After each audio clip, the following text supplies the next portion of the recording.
The most recent installment of The Lord of the Rings, The Rings of Power, was called Adar and saw Galadriel, played by Morfydd Clark, and her companion Halbrand, Charlie Vickers, reaching Numenor after much strife on the open seas as the elven warrior made a disturbing discovery about Sauron's plans and his return to power. The episode also introduced viewers to the mysterious figure of Adar, Joseph Maul, who seemed to be in league with the orcs and was a high-ranking leader among them. Warning: this article contains spoilers from the Rings of Power Episode 3 Why Can't Orcs Go in the Sunlight?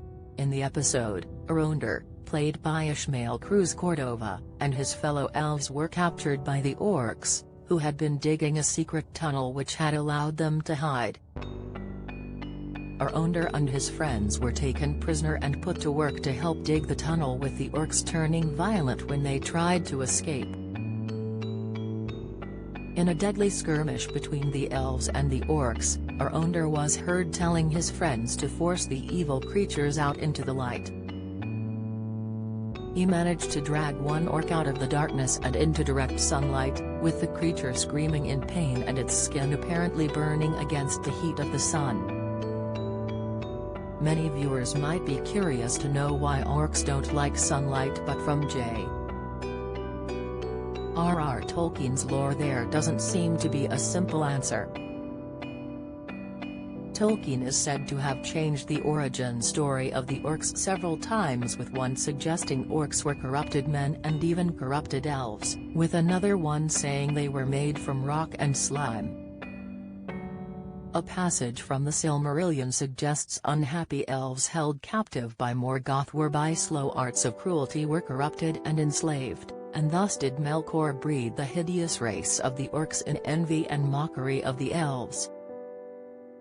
However, Tolkien did say clearly they were created by Morgoth in the darkness during the years of the lamps, and so they knew nothing but of light. Like any sort of subterranean creature, they were less accustomed to light and weren't built for it.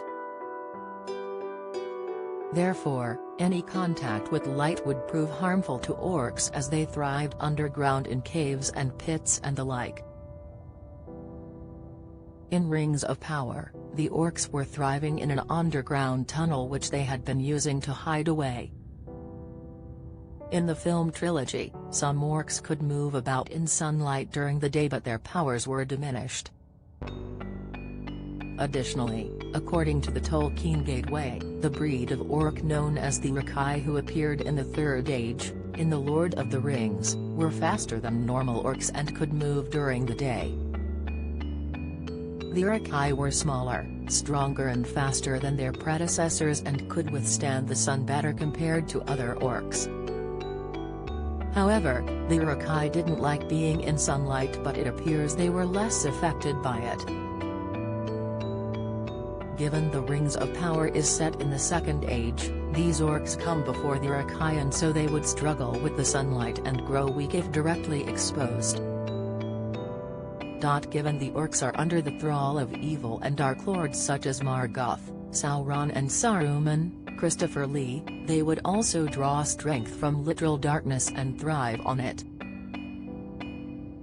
Orcs were said to be bred, and there are different types across the Tolkien universe, which include the orcs of Mordor, the orcs of the Misty Mountains, the Uruk-hai, and the Eastern orcs, among others.